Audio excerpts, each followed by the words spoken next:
right, glad you're back, guys. And we're going to recap what we've been doing with the jumping dummy. As you notice, we're really emphasizing slow work. Slow work's so important to you guys. I don't care what level you're on. And I'm not sure exactly what when you get on a certain level, what makes you think that just because you got there that you can quit doing the things that got you there. And that's very important. You know, there's a lot of pro guys that, you know, they worked and they worked and they practiced, they got in a practice pen, they worked, they did slow work, they did all the things necessary, and then once they arrived, they assumed that they could just, I guess, it would just continue. But I can tell you, when the pro guys show up here, it's a little bit different story. We practice the basics over and over, 1,000 plus 1,000 times. You know, so I'm going to take you back through a few of the most important things that we did, and I just want to re-emphasize those things, and I just want to make sure that you understand where we're coming from. First of all, when we're riding our horse, we want to stay really close to our horse. I mean, we want to get off with our knee straight down. Now, one of the most, the worst things that I see pro guys do is they get off and their knees way up here, around shoulder high of that horse. And if you notice, even when I do it right here, it cups my stomach, it takes me away from that inside horn. It's not where you want to be. You know, first of all, you want to drive that knee down, and you want that knee to go straight down. And what happens there, it drives your upper body forward, okay? You notice now I'm in a straight line, my shoulders are level, and I'm going straight forward. All right, so my horn's close, my inside horn's close. Now, one of the things we talked about was when you get to this position, you bent your knee. Now your foot, your stirrup is going to go all the way through. It's going to have a chance to work, and it'll go all the way through and get lots of lift out of that saddle. And that gives you time to take that steer off the horse. Otherwise, your feet hit, like I call it, pogoing, and it hits short. Okay, so we don't want that to happen. So we want that stirrup to get a lot of lift out of that stirrup and push that stirrup out, and that stirrup is way up here.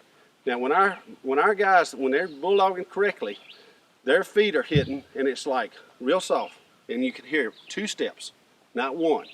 So if you're not hearing 2 steps when you practice slow, you need to see what's happening with your right foot. You need to see what's happening with that stirrup. Are you pushing it through? Are you putting pressure in that right stirrup? Now, here's the thing: when I'm getting off my horse and I'm driving my hip down out of the saddle.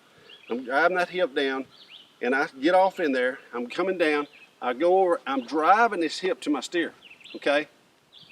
And it's so important because here's a safe spot for you. Drive it in there. It gives you time.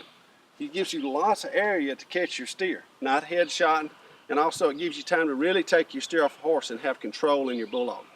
Now, the other key thing that we talked about a little bit, and I want to re-emphasize this, is when you take that hand off that saddle horn, when that hand comes from here, most of the guys, it comes from here and they don't practice this, it goes straight to the horn, which locks that elbow back here. Then they have to bring the elbow over just to emphasize and give us that boxer stance that we want, and to drive those horns back. We'll talk later in one of our next series, is we're going to be talking about the slide and the footwork. You know, I was talking to Luke Branquino's dad, and I consider Luke Branquino, you know, at the top of his game. Not just because he's world champion, but some of the stuff that he's done to get there.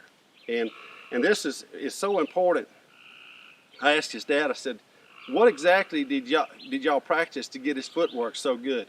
And he said, miles and miles with an axe handle. So what he was talking about was the same thing we use, we call it the stick, but it's the same thing.